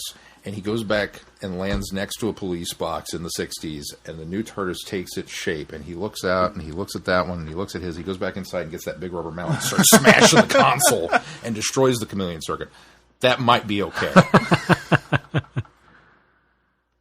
But it'd take a long time for me to be okay with it. Even better if he sits down in Foreman's junkyard next to his TARDIS. Yeah, it'd have to be. It takes that form, and then I just want Capaldi in that desktop theme more than anything else. Yeah, but that's just it. Though we got it. Yeah. We got it. I want Capaldi to drive Bessie and do some Venetian Aikido more than anything else. That's what I want. But. All right, so let's move on to the hybrid because I actually kind of enjoyed the teasing. I kind of enjoyed. I like that they didn't answer it. I think they did answer it, and you guys help me tell me I'm wrong. The hybrid was not what everybody thought it was. It wasn't even one person. The hybrid ultimately was the Doctor and Clara. Yep, that's the answer. Ashildr was right. Ashildr was ultimately correct. She gave the first two theories, but the third theory was fact. And what he was scared of was the idea of the fact that they would go. That was what would destroy the universe. That would, if they had stayed together and Clara had not done what she did, the hybrid would have unraveled time and destroyed everything. Because that's ultimately what they were doing. That was the path that the Doctor had gone down. He'd have run off with her, not returning her to her point of death. And they would have continued to have those adventures. That was the hybrid. The Doctor and Clara were the hybrid. Two warlike races. She's human. We talked about this last week about how could it be the human. Yeah. The human aspect is still there. It is not him because he's half human necessarily. Again, I don't know that they completely. They didn't. It's not off the table. It's not off the table that he's that. But I like that was not what the hybrid was. That's not what this whole prophecy was. No, that part was very much Moffat trolling us. Oh yeah, that was him sitting down at the computer going. That was, and that was me finally going, "Hey, I'm enjoying some of your trolling here, Moffat." I mean, I really did because as they kept going out, this is the answer. Oh, it's not the answer. Wait, this is the answer. No, it's not the answer. This is the answer. That is the answer. So I came away with it that is ultimately Ashildr was right the third time. That's what it was. That was what would have destroyed everything. Now. If that's the case, that we go with the Doctor-Clara relationship being what would destroy the universe of the hybrid, that kind of sort of fixes why are the Time Lords just now getting around to threatening him within... Because he's with Clara presently. No, it doesn't, because they don't know that that's the hybrid. No, you're right. Well, yeah, you're right. They don't know that. So it doesn't fix it at all. Unfortunately, that does not satisfy it. I want to know at what point did they decide that they had to go hell-bent to answer that question. I think the only thing that I can kind of feel was in the story that answered it was the fact that they were at the near the end of the. They were at the near the end of the universe. I mean, he says they had gone that far, and so it sort of makes me wonder as if they thought, well, everything's almost done, we really ought to find out. No, it doesn't. That doesn't either. even work No. either. Yeah, because Gallifrey's Gallifrey's about to no longer exist because the universe is ending. Why do they care what the hybrid does? There's somewhere there's a big clock on the wall going tick, tick, and they're going, oh, you know what we really ought to get around to? Yeah, that doesn't work. Before it leaves us in devastation. No, see, it's me trying to justify that. I don't know. And that's what I agree with you, Keith. I feel like we got the resolution, or at least as much of it as we're going to get, of what the hybrid is. I don't understand why this mystery formed to begin with. And that's the frustrating thing. I feel like Moffat, in a way, it's kind of lazy writing. I feel like he had this idea. He knew he needed to get to here, but wasn't quite sure what the start line was. Yeah. But so he just started sprinkling in the idea of this hybrid and this prophecy. And that's the other thing, is anytime we deal with a prophecy, or, there's stories and legends and blah, blah, blah. It's like, well, it's kind of open for interpretation, and it's obviously been in the mix for a really, really, really long time, and therefore it could have gotten corrupted. It could have gotten this, could have gotten this. So that's kind of I love that. That was great. It's great, and it isn't, because it kind of allows you that wiggle room to say, maybe it's not this. Right. Ultimately, that's what he was doing, though, by giving the three, by trolling us with the three predictions that Shielder gave as well. So I think it works in that aspect. Well, but it even in a way works for why we don't know why. At what point did the Time Lords realize that the Doctor knew what the answer to what the hybrid was? And why is it such a sudden urge to figure out what it is? And that's the thing, is that I don't even know if it's a sudden urge, because he was locked in that confession dial for 4 billion years. Yeah, but they put him in there in order to get the answer out. Yeah, they thought they didn't expect him to be there for 4 billion years. They expected him to answer it. But after a week, after a month, after 3 years, at what point do you go, this isn't working?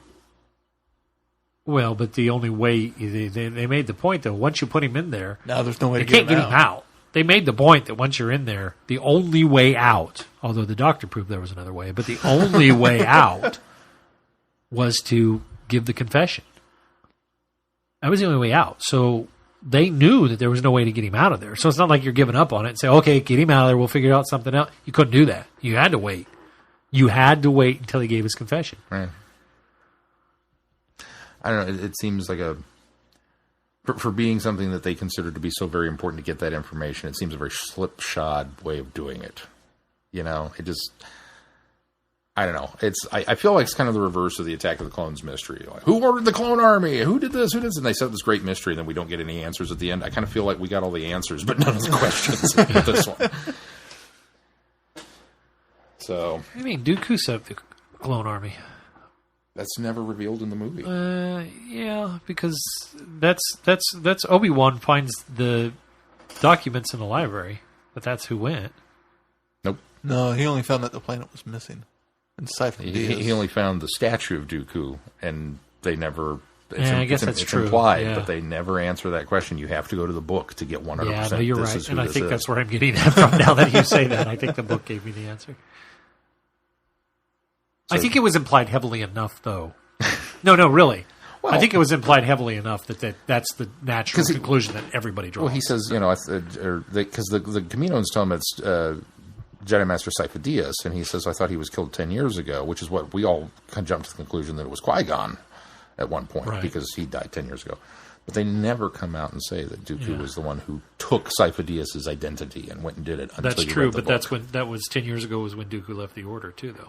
So, which I don't think they said in the movie. They did say that in the movie. That is said in the movie. I'm certain of it. And I know they said he left the Order, but I don't think maybe getting that from the book now. I don't think they gave a time frame. Anyway, I feel like it's the reverse of that we don't have any of the questions, but we have all the answers now. Yeah. I don't know that all of the questions, but I think there are a few in there that I think went unanswered. So I would agree with that. So that being said, now that we've kind of done this review, I think Chrissy has this one way too low on her list.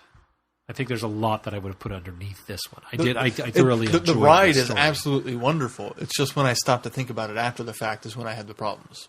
Yeah, and I don't have near as many problems as you do. So I think that's why it goes even I don't know. Even watching it, I wasn't sure I was enjoying it until we got to the end. For me, this one is tied for second.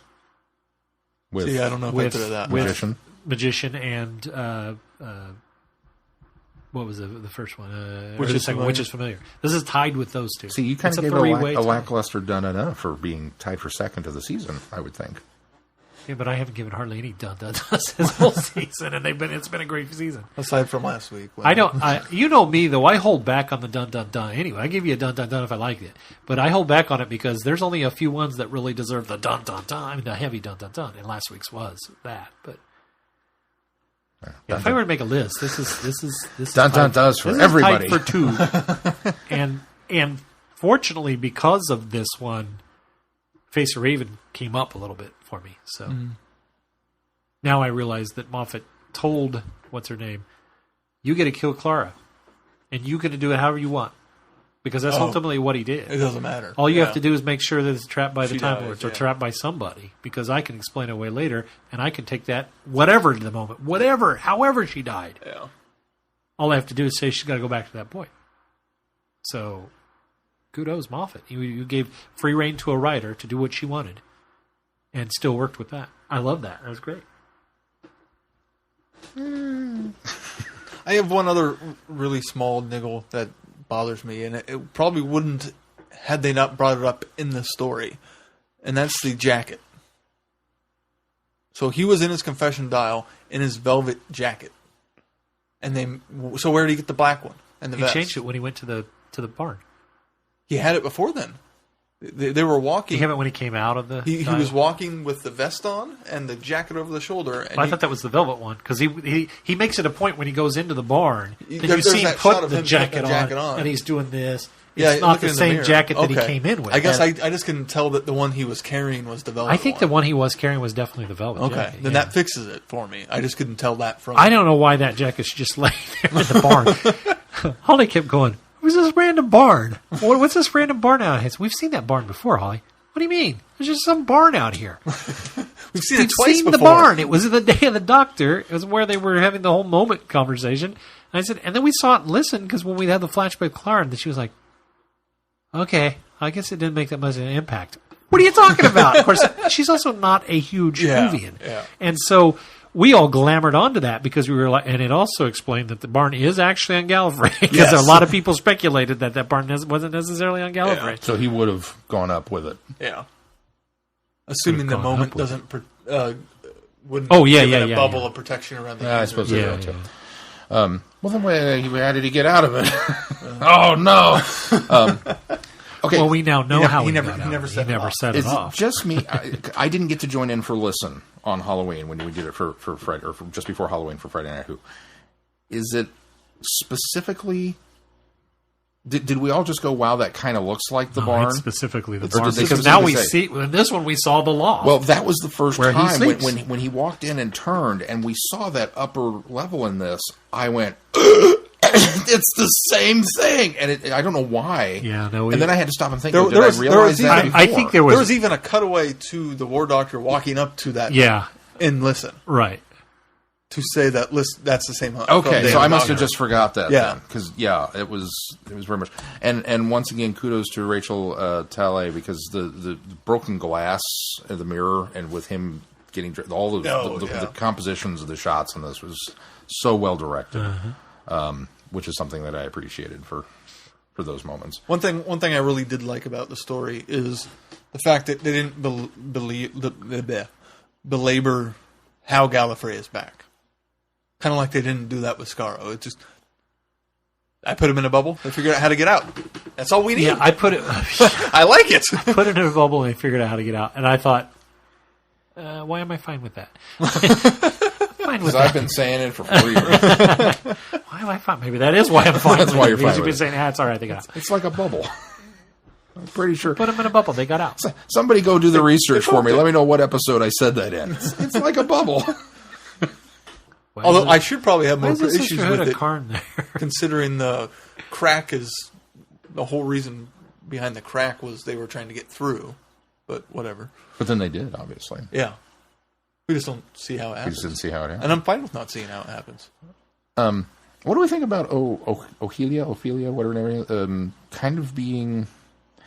I don't know. Do you agree with... It felt like she kind of stepped up to take Rassilon's place because they needed two adversaries or two people to kind of go up against the Doctor. Here's something interesting about that, and we're going to get more in depth, but I'm going to give you just a little tiny piece because I just read that just this last year, Cat's Cradle times Crucible. And that's the Mark Platt story that is really mind-bendingly weird, but it gives you little glimpses into Gallifrey's past pre-Time Lords. And I'm remembering very little on what they actually call these people, but it's set up with the impression that the ancients were the oracles and the mystics and the believers, and there was magic and there was that's where prophecy and things like that. Splintered off from, and that's where the sisterhood splintered off from. And when Rassilon came in and his order took over, and they harnessed the power of time travel and harnessed time, essentially, the old was wiped away, and the technology, a new knowledge took over, and that was how Time Lord Society came. And there's all this wonderful interplay because Rassilon's there, and he represents the new idea, the new order. And then there's I can't remember her name, but she's kind of the head. She's kind of the one that she's the high priestess. And there's this wonderful dynamic of just skirting around the. It gives you a lot of idea of what might have been the cause of that. The book doesn't go as far as to tell you or give you that answer. I think maybe later in the New Adventures they did. But there's this wonderful dichotomy between the struggle of which of the was knowledge and truth going to win over magic and the ancients. And so it was actually quite interesting for me from that perspective. And we all know that that's all very considered outside of canon. But it was really interesting that she was there almost, and you could even gather this a little bit in universe for Brain and Morbius, where they are lamenting the fact that they were cast out. That's why they were there, and they still adhered to the old ways. But it was really a kind of a satisfying thing to me that she was back there because, as Keith said, it was almost like she was vying for the moment to get back into the power that she was. Well, that's not her, but she's obviously part of that same group that splintered off from that.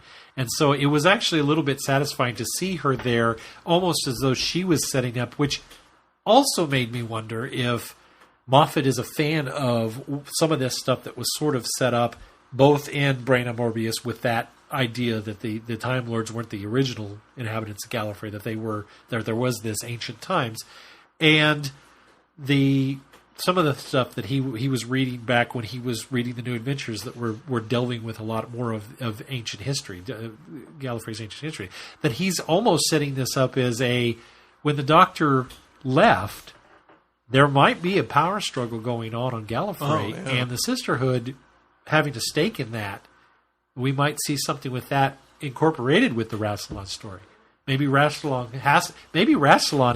the Doctor, interesting enough, has to go find Rassilon in order to restore Time Lord order, because he just sent the High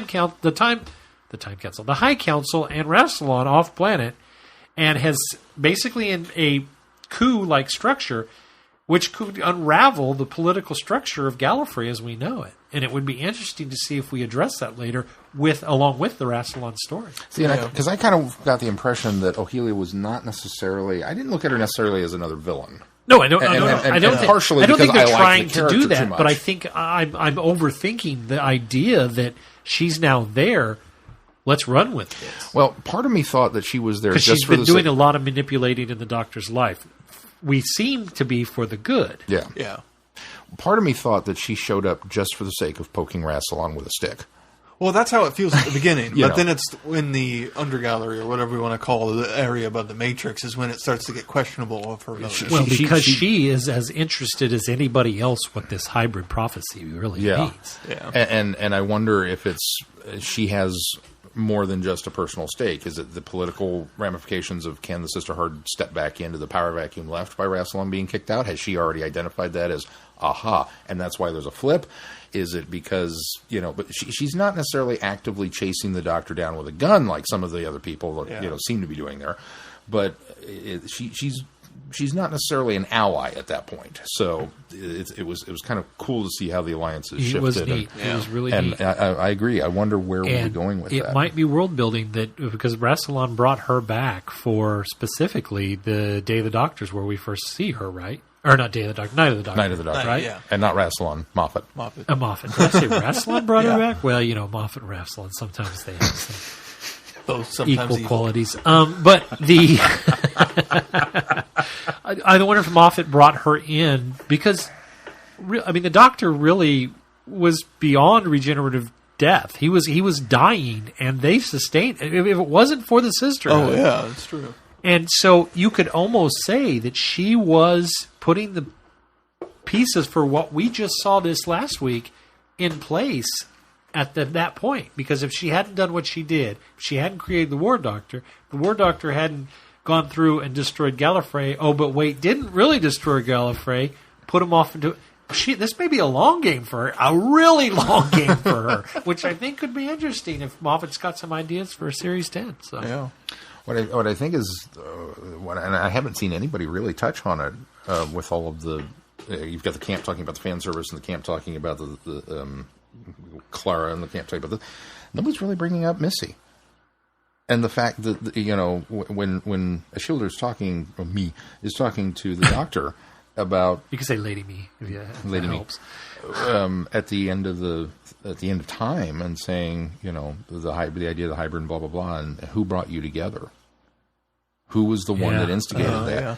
The Master, a lover of chaos, and it's like, talk about a long con. Yeah. The idea that the Master put these two together just to see what would happen if that happens to fulfill the prophecy.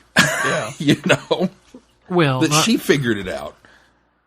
Not only that, but my mind went a little bit erasing at that point is when the Master was a child and looked into the Untempered Schism, I thought, wouldn't that be really cool as if he caught a glimpse of the hybrid and has really been playing the long game all the way up to setting forth the pairing of Clary with her and Clara, or him and Clara. I just thought, well, that would be kind of an interesting. You could. There's so much now that I think Moffat has done by wrapping some things up with a little bow, but also setting. Moffat. That's his thing. Is he always leaves those? We're still waiting on the duck pond, but he leaves those little things open so that later on he can come down and go. Guess what? Remember this? I don't know. I wonder how much of the. I'd really like to know the original scripts when he sits down and he gets finished with them. How much of it references, okay, here's this part deals with this Virgin New Adventure, this part deals with this Big Finish audio, this part deals with this, and he's got it all done, and then he goes, no, and he starts paring back what he thinks the audience is ready to accept, because they don't know all this like I know this. Yeah, that's true. I'm just, well, maybe I can throw a reference to this in. They'll get that one. But you don't get this, because that's just too much. I don't know. I think it could be really interesting, and there's a way, especially. I'm so glad we watched End of Time. Yeah, I'm so that when there was a little part of me that was kind of lamenting, is like, I wish we'd have done the 50th, but End of Time worked out really well. Yeah. Although, again, on retrospect, the first part of that's just a disaster. The second part's really good. The second part when Rassilon and everyone, the time was when everything shows up, it's like the first part of it was just I'm hungry all the time, and I have superpowers and force lightning. It's just, what is going on? Anyway, it worked out really well to pair that up with this because of all the little connections that he pulled from that. And one of the ones, if like Glenn says, looking into the Untempered Schism, if he caught a glimpse of that, I wonder if this in some way, shape, or form maybe is also the Master paying Rassilon back. Oh, that it's not even so it's not even so much about I'm going to go screw with the Doctor. It's I'm going to use the Doctor to hurt Rassilon. Yeah. That's interesting. Yeah. Well, wouldn't it be interesting to see the Master and Rassilon team up to take down the Doctor next season? Ooh. How badly do you want it back? Anything else we want to talk about this specific episode, because we really need to get wrapped up? Oh, we have to talk about the Next Time trailer. Oh, what do you guys think of the new Sonic? Oh, yeah. Let's talk about the Sonic Story Driver. I love it. I think it's great. I love it. I love the design. More I love the design. I think it's quirky. It's very I think steampunk. It's different. Yeah. I think it like matches the Doctor's personality. Well, it looks like the one that and a little Weta did for McGann. Oh, it does a little bit. The handle looks handle very part, much like it. The emitter is completely different, but the handle looks very much like the one they did for spark McGann. plug type end. I'm a little torn, actually. Believe it or not, because so he gets back in the TARDIS. He puts the velvet back on. He's got the message on the board. Go be a doctor, and the TARDIS spits out a sonic screwdriver as if to really drive home that point. You need this. So does that mean the glasses were part of him not being the Doctor? I mean, the sonic specs were just like, don't be silly, that's not you. Well, I think the implication was a bit there, was that, you know... Well, and I got the impression that the sonic specs were left on the other TARDIS, too. So Clara and the Shielder have the yeah, but they've replaced them 10 times this season. Well, but still. Yeah, the glasses were broken in half at one point, so... And he whipped out his sonic screwdriver and fixed it. No. Only the second time that we've seen the TARDIS construct the sonic. Yeah, that's form. true. So I like it. It's great. I think it's a good look, and it's I think it's very fitting for him. And I know I was fine with the sonic glasses. I know a lot of people are very happy that the screwdriver's back, but I'm not. Like I said, I'm strangely not as excited as I thought I would be by the return of the Sonic. Well, it just seems like, it's been a whole season, but it seems like just not that long ago that it was broken and gone. Yeah, it seems almost too soon to bring it back. Like it should have waited another season to bring back the Sonics. I'm going to miss the glasses now. I'm fine that the glasses are gone as long as he still plays the guitar next season. Oh yeah. Well, and it was cool to get that moment in the diner. Oh yeah, him playing Clara's theme. Oh my gosh, Caitlin goes, "Oh, it's Clara's theme," and I went, "Oh my God, you're right." What do you call it? I think it's called Clara. Yeah, more bringing the soundtrack and the outside stuff in, as you fondly allude to with the Vortex and the drums and all the other things. I liked the fact that everybody knocked 4 times in every time in this episode. 4 times. It's every time. Every time it's 4 times. I liked that they actually used the Sonic once again as a sonic device when he piped into the PA system. Right. Of course, you would have thought that the glass. Of course, like he didn't have them on, so I guess he couldn't read the readout when it said, "Hey, look, there's a really advanced PA system in this diner." He didn't have any PA system. It was the radio right there on the which was in effect their TARDIS. Yeah.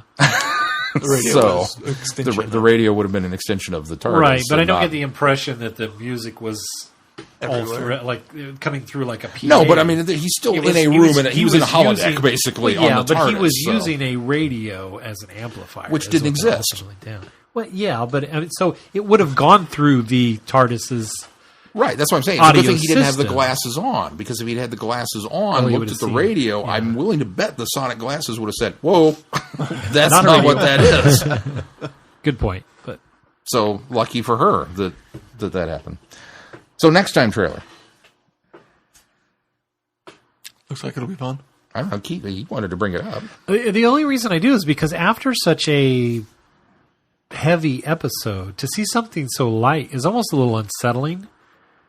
Because it almost made it look too campy and too fun, and then I had to, by the end of it, remind myself of Last Christmas, and went, "Oh, okay." That's how Moffat does these. Is that these are no longer the heavy disaster films that Russell T. Davies did. It is the fun romp. We're going to have a little tongue-in-cheek moment here for Christmas time. And so, at first, when I first watched it, I'm going, "Oh, this seems too silly." And then I had to remind myself, "Oh, it's Christmas. Moffat Christmas."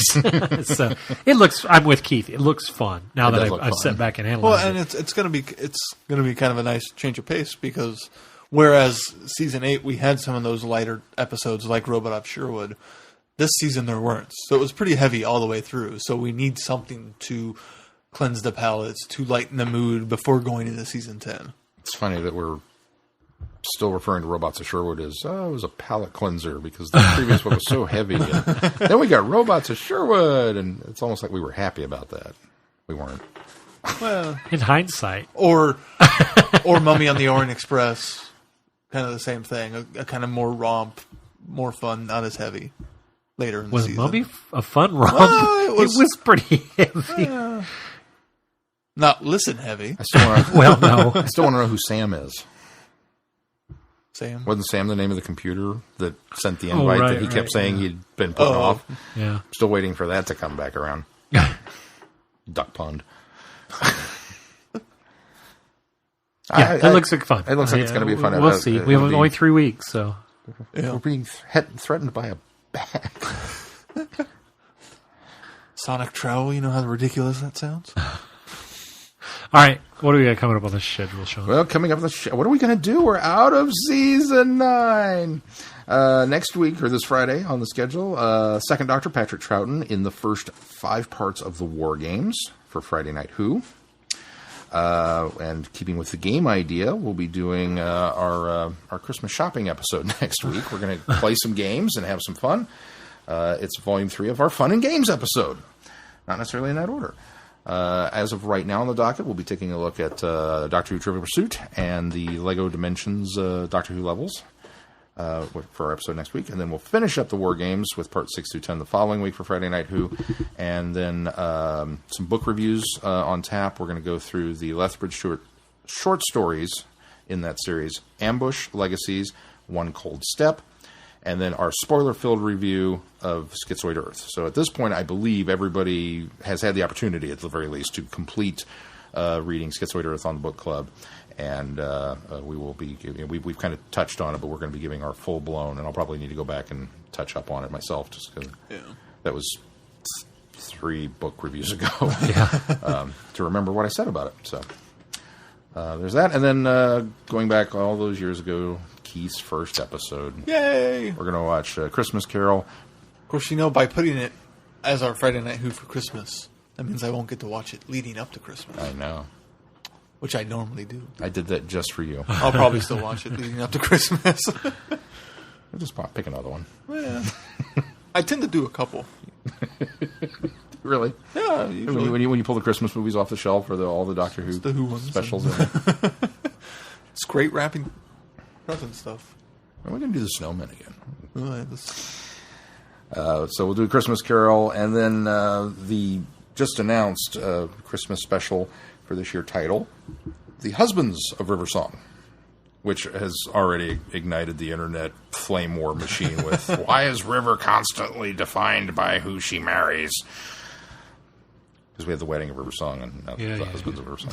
It's just like, it's a Christmas episode, guys. Just have fun with it. It's a clever continuation of the Wedding of River Song title.